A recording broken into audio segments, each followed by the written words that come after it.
Mana Grenset makka jo'xorisi mana xudo xolasa o'rim jarayonida. Mana o'zlaringiz bo'yini ko'rib turibsizlar.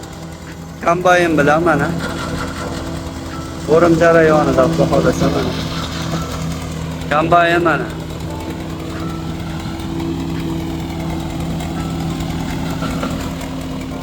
Sizlarga Xitoy seleksiyasiga mansub Turkiya brendi ostida ishlab chiqarilgan yem-xashak makka jo'xori urug'larini taqdim etamiz. Bu gibridning vegetatsiya davri 120 kunni tashkil etadi. Silos uchun yig'ib olish muddati esa 95-100 kun. O'simlik bo'yi 3,5 metrdan 4,5 metrgacha yetadi. Bu esa katta hajmdagi yashil massa olish imkonini beradi. Yuqori hosildorligi bilan ajralib turadigan ushbu gibrid 1 gektardan 70 tonnadan 120 tonnagacha silos massasi berishi mumkin. Kuchli o'sish, mo'l yashil massa va sifatli yem-xashak barchasi bir urug'da jamlangan. Chorvachilik xo'jaliklari uchun samarali va foydali yechim.